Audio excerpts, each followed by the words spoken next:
Okay, so we are going to try our very first video recording of Barbie Does Dating since we are all in quarantine. And I have, as always, my guest host, Steve Solberg. Hi from my car. My roommates are covered in COVID, so I'm in my car. No, it's just cleaner audio or whatever. And then we have my two favorite dating coaches, Miss Lauren Hardenbrook and Miss Kristin Sokol. Yay! So we're hoping. I want a game show. I would like to spin.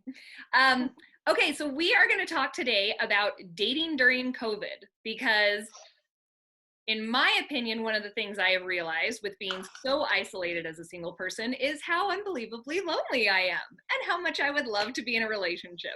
Because it's funny, I have a lot of married friends on Facebook and Instagram, and I get it. Being with your children and your spouse 24 hours a day is hard. But being by yourself is really hard. Like, I was telling Steve the other day, I'm like, I just want to hug. I just want to hug somebody. Like, not having physical touch, not having people around me has been really difficult. And I actually have 3 roommates, but 2 of them are out of town and one of them still works. So I'm just not seeing anyone ever. And so I wanted to talk about dating because I decided to sign back up to Match, or not Match. Well, I did do Match for a little while, but then I jumped onto Plenty of Fish, and then I just jumped onto, what is it called? Mutual. I went back to Mutual. So one of the things that I've noticed is there are a lot of people doing online dating right now because there is the opportunity to get to know each other. But in some ways, I actually think it's going to be better because I think the hookup culture is going to take a back seat for a bit because you can't just go hook up with people now. And I mean, I don't know that that's what people were doing on Mutual, but my guess is probably sometimes. Somewhere, for sure. So I wanted to talk about that. Just a little thing though to tell you guys, like Match, I liked. I did think, like I had fun on Match, but then I decided to sign up for Plenty of Fish. And I am someone who loves a blue collar guy. Oh my goodness. That is apparently where every blue collar man is on Plenty of Fish. And I was telling Steve that this is something we've talked about before, is in the LDS culture, like, I feel like I'm okay looking, but I'm not this gorgeous goddess that so many of these women in Utah are, and it can be a little frustrating. Yes, you are. Shush. But, you know, I get on Mutual and it's like, in a day, it's like, you have 4 matches, but no messages. And then I got on Plenty of Fish, and I'm not kidding you, in 24 hours, I had 96 messages. And I was like, what in the what?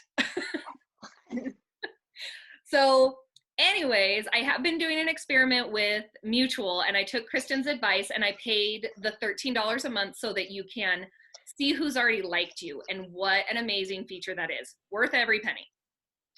Because you're not wasting your time sitting there like swiping on 8,000 people that you never know if you're going to match with. So there you go. Steve, have you ever done that? Have you ever done the boost? I haven't, but no. So no. I guess I don't have any take on it. That's okay. Yeah. But I definitely have noticed, as you said, that a lot more people are doing the online dating. I've reached out to people that we had matched, and messages were, you know, I find that a lot of times people go, hey, sorry, I don't use this app very often, or whatever. And now all of a sudden they're using it more, and so the ability to connect is a lot better. Yeah. So let's start with Lauren. What are your basic thoughts about dating during COVID right now? Oh, basic thoughts. I don't know. I definitely have a lot of people reaching out and texting me and asking me, you know, how to kind of pivot their COVID dating game. So I have a lot of people that are doing, you know, taking Uber Eats to their date's house and then eating together, you know, via the internet, things like that. I had, you know how there's a bunch of different drinking games? I had a guy send a girl a big box of chocolates, and they did like a drinking game with a big box of chocolates where you have to just ask questions and then you have to eat a random chocolate. So people are definitely getting creative. And I definitely think it's a great time to be online because you have this captive audience. So, I mean, there are some difficulties, some challenges. There's a lot more hikes going on, which I didn't know there could be more hikes going on, because I feel like every Utah dating profile says I love to hike, and I feel like 80% of the time it's a lie, but it's actually happening now so that you can social distance and get to know someone. Mm-hmm. So lots of hikes, lots of walks, lots of hand sanitizer. I love it. What about you, Kristin? So, I actually was just writing a blog post about this today, and I think the main thing that has risen to the surface, you know, I think people were using this feature before. I have never loved this, but sometimes it's the best you can do, and it makes people feel more comfortable. But it's the video chat, it's FaceTiming. If we can't meet and we're trying to comply with, you know, government regulations, I think the thing that becomes really important is video chatting. And the reason I don't like video chatting is because people don't look very good on video chats usually. There's issues with angles, there's issue with lighting, there's issue with when we're comfy at our homes, we're not wearing our dating uniform, and we don't generally look as nice. And the idea that you still need to make a good first impression when you make an appearance still counts. And they're going to make that first impression of you based on how you look on video. So I think we have to do a lot more video chatting, and I think that we really need to examine how we can up our game, so to speak, when you're doing a video chat. And one of the other things that Lauren and I were talking about the other day was really sitting down and thinking about, like, what is it that you're looking for in someone? This is a good time to be putting together that top 10 list. And the things that, you know, what are your wants and needs? What are these things? You can really be thinking about them, because it's so easy when you first start dating somebody to get caught up in, it's so fun to make out with them, and I love the way he touches the small of my back, but he's kind of a punk, and all these things. Like, it's easy to overlook those things when you have these other fun physical things. And so this time now, we're actually able to be focusing. So Lauren, what are some recommendations you have to kind of prep yourself for online dating, especially during this, to really get the most out of it? Oh gosh, I think Kristin and I would say a lot of the same things. I think it is really important to have your priorities straight. And we've talked about that, putting together, you know, a top 10 list of the things that you want, and really understanding your priorities and not ruling out people based on things that aren't a priority. And you'd think that you wouldn't do that, but people frequently do. You know, there's Seinfeld episodes about women with big hands and things like that, and really, you know, or smelling like soup, etc. And we rule people out for the dumbest reasons. But if you want to end up with somebody that you know are really compatible with, you need to figure out what you're looking for and be clear about that, and date people that have those attributes. Don't make excuses for the people that don't, and don't rule out good people because they smell like soup. That can change with a bar of soap. The other thing I was going to say about all the video chatting is I think there's a unique opportunity right now as well for long distance dating, because I think people are a little bit more interested in getting to know someone, and the fact that you can't go over there, you know, right now, I think that opens up long distance dating as well. That is a really good point, because it's true. Like, before, it's like, I only want to date somebody within 50 miles because then we can actually see each other. But now you really could open yourself up. Like, Steve travels quite a bit, so I know that his profile is set to really anywhere in the world. And because he could up and move anywhere that he needed to be if he found the love of his life. But would you still recommend it, though, if you're in a position of, like, I cannot move no matter what? I absolutely would still recommend it, because you don't know what position they're in, and things change when the love of your life is on the line, you know? Like, gosh, I've already lived in Ohio once. Sorry for the people that still live there. But, you know, I don't think I'd move back there by choice. But if, you know, the love of my life was in Ohio, I'd go. Mm-hmm. Definitely. Any thoughts, Kristin? So I've just had too many clients who have told me that they cannot long distance date because they cannot move, and then they end up meeting the love of their life, and that person has kids in another state. And when you both have skin in the game, you're both motivated to find ways to solve these problems. Occasionally there is just a deal breaker where the situation just cannot be resolved and you have to end, but I haven't found one of those yet in my career. But I'll tell you, I have had handfuls and handfuls of people who told me that this could not, there was no possibility of it working. And then turns out when push comes to shove, it's a real easy sacrifice to make for somebody that you really love. Mm-hmm. So yes, this is absolutely an excellent time to be dating long distance. It's an excellent time to renew your focus, to be looking for key things, and to open up your parameters. Just this last week, I have been working with a client. She's I think she's about 5'8" or 5'9". She's a little tall. I'm 5 foot tall, so everybody seems tall to me. So anyway, she's between 5'7" and 5'9", which to me is very tall. And she was telling me she's never, ever even considered going on a date with a guy who was under 6 feet. And I really challenged her on this and really helped her refocus on what was important, and going through her top 10 list and really figuring that out, flushing that out. And she realized that height wasn't nearly as important as she had thought.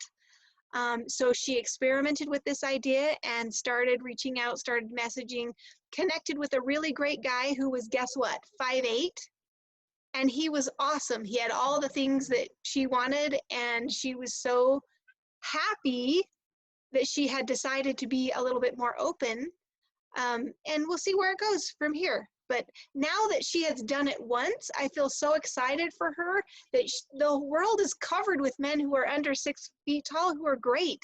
And if you throw all of those out before you even have a chance to find out who they are, you're doing yourself a real disservice. Mm-hmm. And that's actually a good point, that so many girls, and some guys are as well, like some guys really don't like to date women that are taller than them. But to actually have the opportunity now that if we are going to be doing virtual dating and things like that, height isn't going to be as much of a requirement, that we really can sit down and just get to know the person. And you can be attracted to someone, I think, over like video calls. I think you can be like, they're hot. Have you guys watched on Netflix? I assume everybody's seen all of Netflix at this point. So have you seen Love is Blind?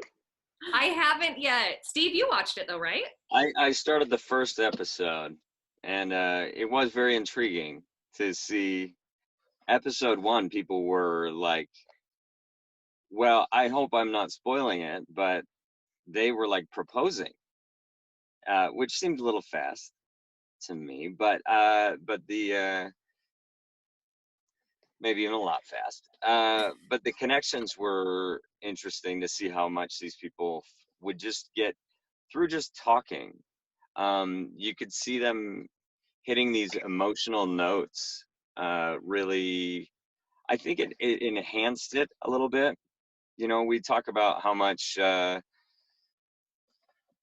body language speaks and stuff like that. And sometimes I think body language speaks not necessarily what we're even meaning to speak. Sometimes you go on a date, you get anxious, you get nervous, and your body language might be saying, oh, they seem like they're standoffish, when in reality it's like, I'm just nervous. I don't go out on a lot of dates or something like that, or whatever. So that could be a thing that could be an advantage again with the video. I mean, I guess you still get body language on the video, but it seems a little bit subdued. Mm-hmm. I don't know. I'm not a huge online dater. I have not had much success with it. I think we've talked about this, where I have more success in person. It's sometimes I think it is sort of because of the height thing. I think I get filtered out by a lot of folks' height filter or whatever like that. If you're under 6 foot, you're like, oh well, I guess I'm filtered out. Which I kind of go, that's their choice. They're welcome to do whatever they want. And then I meet them in person, and then we end up dating, so it works out. But I don't know. It's a challenge because I don't love online dating, and sometimes I feel a little trapped right now during the quarantine, where people are like, "What else are you gonna do? Talk to me." And you're like, "Oh my gosh, I don't know. I'm gonna clean my toilet again." I don't, want- I don't like. Yeah. So We literally deep cleaned the corners of all the bathrooms yesterday. That's the point where we're at. And I have to say, they really needed it, and they look great. And I'm not sorry that it happened, but I always kind of, hoped that my life would never come to really noticing how dusty those things were. But we're getting there. And Steve, I think you have a unique opportunity in what you do as a stand-up comedian to stand in front of an audience and let people know that you're single. But most people don't have that. right. And online dating is really one of the only ways. Online dating is really one of the only ways that they have to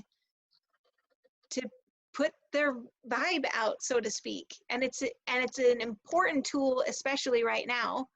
In my perfect world, singles would come online, they would put together these profiles, they would message each other, they would, find it. If there was a spark and interest, they would get on the phone, have a phone call. If that goes well, they get on in COVID-19 and have a video chat. And they mind the details of the video chat so that when they get on, they look good, and their life, which is your background, looks reasonable and good, and the light that hits you is good, and the angle. I mean, if I hold my camera like this, I look not quite as good, So getting these details is really critical when you're trying to make a connection that you hope will last beyond COVID-19. I think that's an important point, is the lighting. And I mean, it's sort of like you're learning to be an actor here a little bit, where it's like, okay, let's make sure our audio and our video and our angles are good.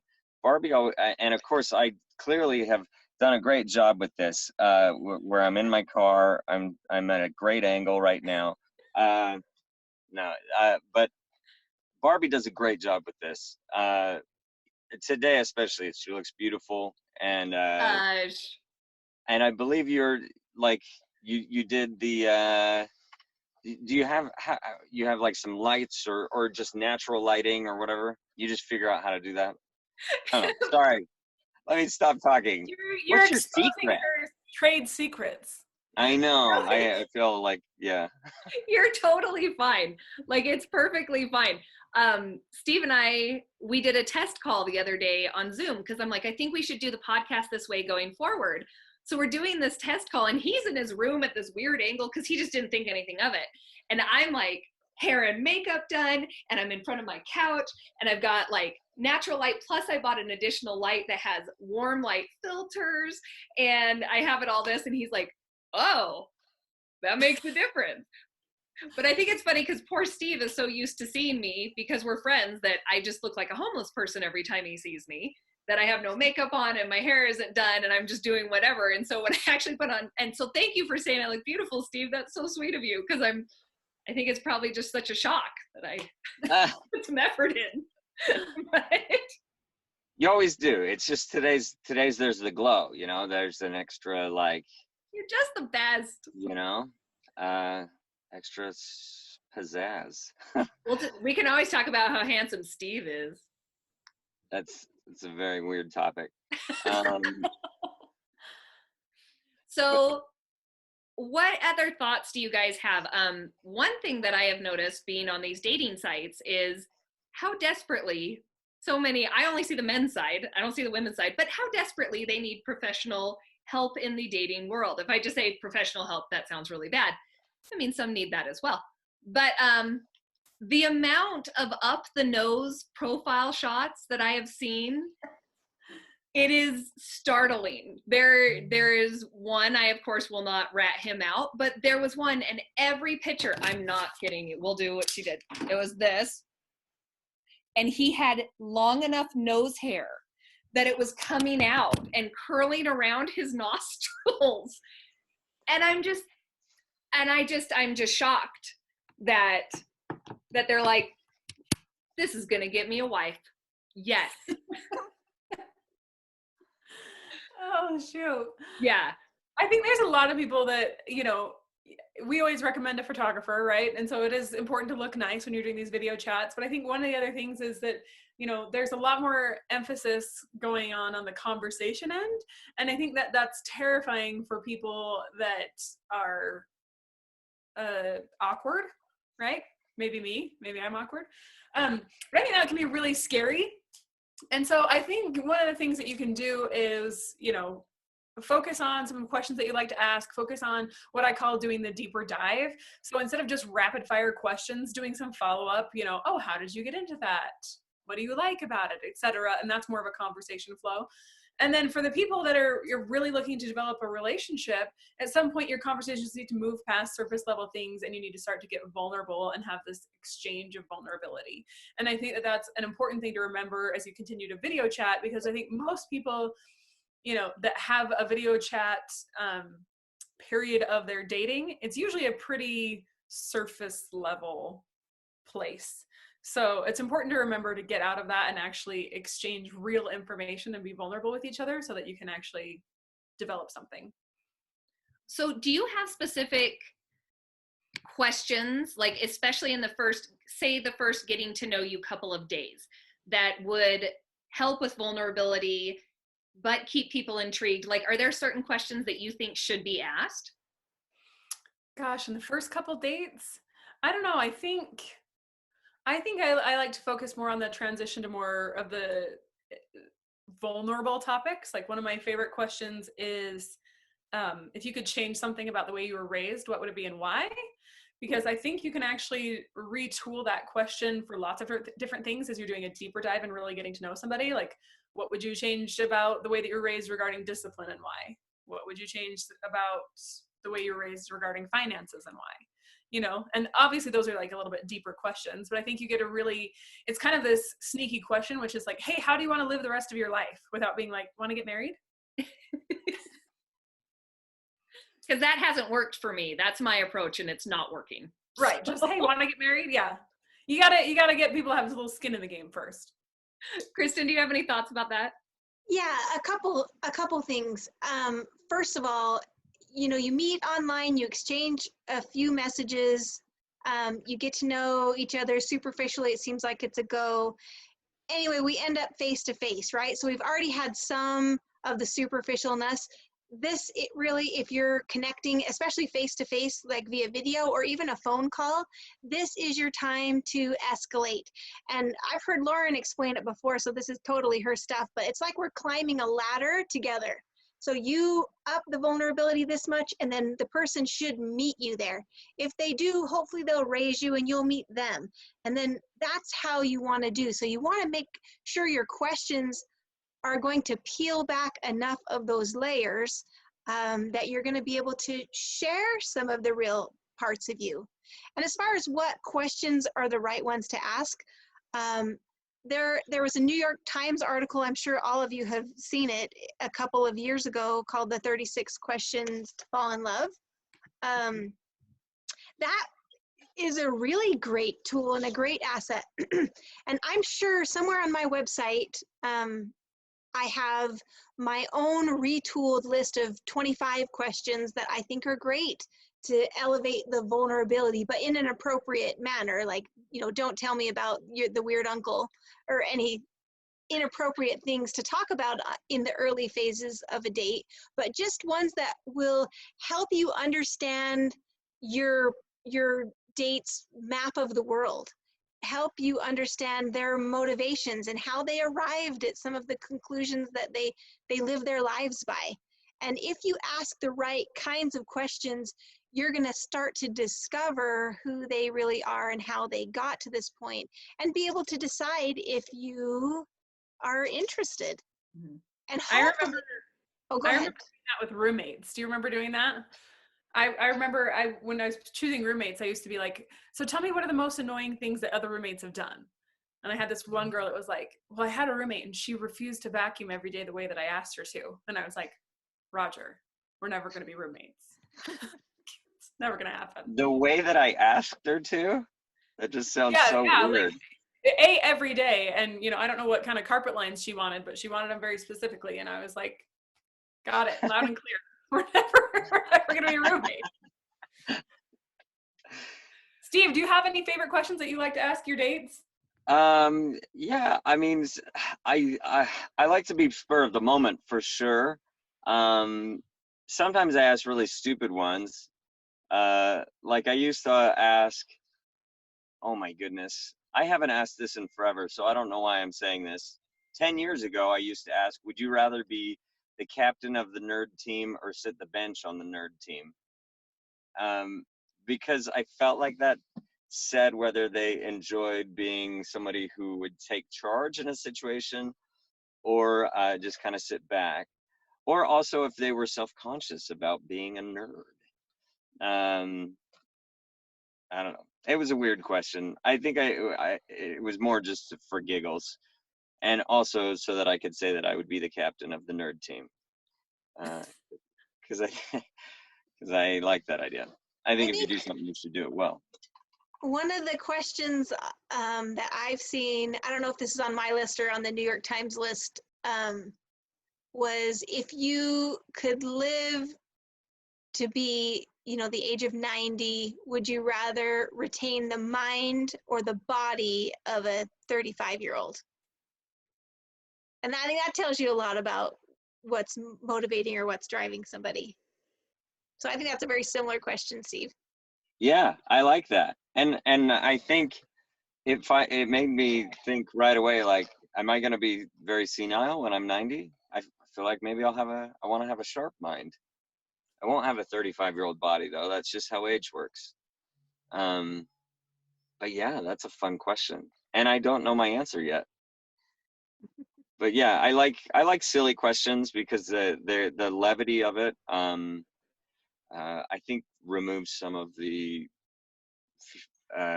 trepidation that you might have in it being asked or whatever. Mhm. It doesn't feel so vulnerable or something. Not that I don't want to avoid vulnerability. I enjoy that as well. No, I think that's important for the first phase of dating, is to have some silly questions and some low vulnerability, because I think a lot of people, you've met people that ruin it before, that are like, okay, so here's all of the details of my divorce, or here's what happened to me when I was 7, and you're like, wow, that's a lot for a first date. I think the fun, silly questions are great. I used to be on a welcoming committee for my singles ward, and I'd have to come up with questions like, what animal, real or fictional, would you ride into battle in Narnia? Right? I think those are great for first dating questions. There you go. Yeah, that is true. Like vulnerability, there's a balance. Like you don't want it's not like, yeah, we're saying it's good, but we're not saying you need it right out the bat. I think your vulnerability is being brave enough to go on the date. That's your vulnerability for date 1, and then Yep. it can go from there. Yep, absolutely. One really powerful question that I think invokes an appropriate amount of vulnerability is something like, tell me about the best thing about your hometown, and also tell me about the worst thing about your hometown. At that point, you start hearing about people's childhood and some experiences they had or really enjoyed at their local, 4th of July parade or the Town Day celebration, and and anyway, you start to understand some of the history and the background of this person to see if it matches with your own. And then you also get to have a chance to see what their gripes are about their hometown, and see if you kind of match up there. But it's not, it's not personal or sensitive. It's just interesting and enlightening. That's what you're going for. Those are great questions. We'll post these on, so we have a new website coming. We have an Instagram page. If you like funny dating memes, that's what I post to. I'll try to do it more often. And then we also have our Facebook page that will post questions and things like that. We also will have links to Lauren and Kristin's personal websites. Kristin just came out with an amazing online dating course. So you should, and it's, oh, go ahead. It's not an online dating course. It's sort of a holistic approach to dating in general. And there is a whole module in it dedicated just to getting the details of your online dating profile, how to message, how to search, what photos do you want to create for your online. Anyway, that is a specific focus, but there's definitely a lot more than just online dating helps there. Oh yeah. And Lauren, of course, as always, is my dating and life coach. We love her so much. She keeps Barbie from going insane too much. But it's true. So you can we'll be putting links to her website as well. I also want to give Steve a little shout out. Steve just had recorded a brand new special called Pirate Hymns, and you can watch it either on the Dry Bar Comedy app, or they said it's on YouTube now. Is that correct? I don't know if they've put the full special of that one on YouTube. My full first special is on YouTube and Amazon, so if you haven't seen it, you can go there. That one's called We Say Bim. But yeah, I think the pirate one, they're piecing it out right now. They like to give you little pieces, and then eventually they give you the whole pie. Well, I was there and I saw you do it live, Steve, and I was there with my husband and my 14-year-old daughter, and we all left like just in tears. Like our stomachs hurt, our faces hurt. We've just never laughed so hard. It was so good. You're so talented. Please keep doing it. Oh man, I hope so. Yeah. Can you do like a COVID-19 stand-up thing where everybody has to be like 12 feet apart, but we can all just laugh anyway? I think like a bullhorn at the top of a hill or something. We're trying to figure that out, actually. I'm working with a group that's working with some apartments, and we're seeing if we could do something to that degree where we'll just be doing jokes to the side of an apartment complex or a housing complex of some sort.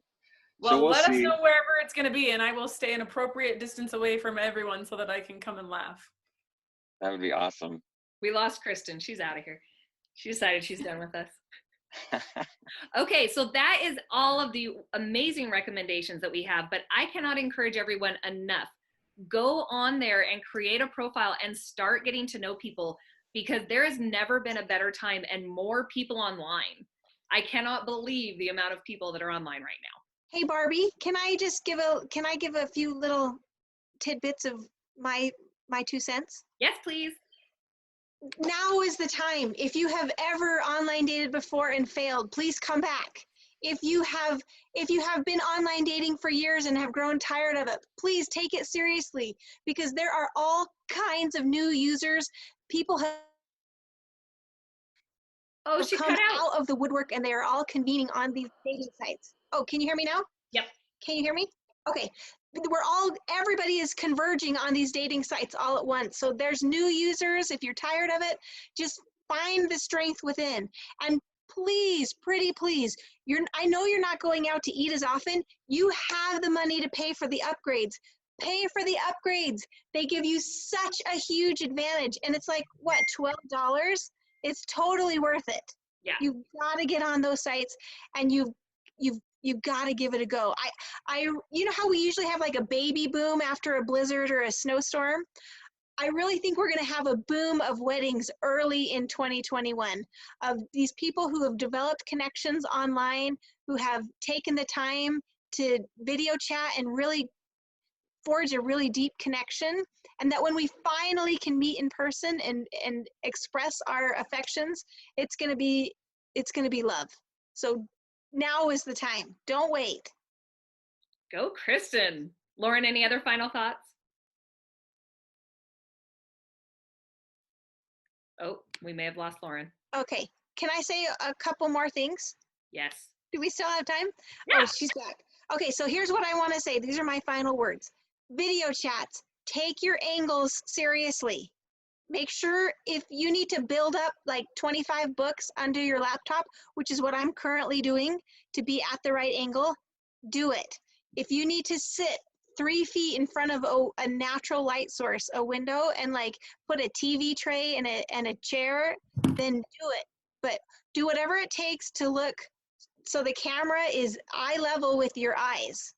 and so that the light on you is glowy and nice. And then make sure if you can call in to your video chat with your phone audio, the sound quality is usually a lot better. Sometimes you don't have that option, but if you do, that's what you want. The phone line has better audio, and your phone almost always has a better mic than your laptop is going to have. So I'm using a podcasting mic here because I want to sound nice, and I don't think that my laptop microphone is good enough. So all these first impression factors are coming into play. Make sure that you do everything you can do to make the right first impression. It's light, it's angles, it's sound, it's how you look. Just because you're at home doesn't mean that you don't need to put effort into your appearance for a video chat. You still do, because you got 7 seconds, lady, gentlemen, to make a good first impression. So use that knowledge to your advantage. That's my piece. Yes. Lauren, tell us your thoughts.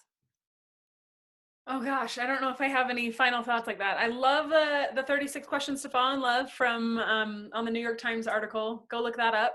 I definitely think that there is going to be a wedding boom after this. So, take advantage, get online, meet somebody. I mean, there's all these crazy, horrible things that are happening. I'm getting heavier and heavier, all these things. You might as well come out of this with a spouse. I love it. That is the perfect way to look at it. Steve, any other final thoughts?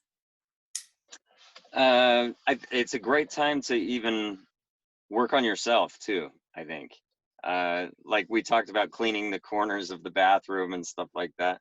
I feel like I've been doing that. I've been doing some at-home exercises, which is kind of weird that it's like now that I'm shut in, I'm finally working out. I don't know how that worked out, but yeah, it's been really nice, and it helps. Like I always am a big proponent of saying, hey, work on yourself first and get that. But I admit exercise helps me feel good about myself too.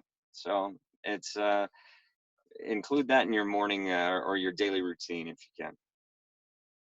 Definitely. One of the things that Lauren actually pounded into my head about 2 weeks ago, we had a call and she said, you need to be sitting in the sun every day for 20 minutes. And I'm like, okay, so I take my camping chair out to my front yard because I like to watch cars and people. And I go sit out there, and it has made the biggest world of difference. So thank you, Lauren. Good job, Barbie. Good job. I'm happy you did it. So I also wanted to mention that you're not seeing Nick Galletti, who our wonderful producer that we had. He got so busy with his job that he had to step away from the podcast. So very sad day, but send Nick some love because we love and miss him and appreciate everything that he did for us to help us get started. But we're going to try to do more videos going forward. We're going to put them on the website and on the YouTube channel. And then that way you can either listen to it on audio on the podcast or we can see video. And we'll have some new guest people, but we're going to hope to have Lauren and Kristin on a lot, right? Yeah, I'd love to. Yay. Okay, thank you guys so much for listening, and thank you for all of the dating advice, and let's go find some spouses. See you guys soon. Bye. Bye.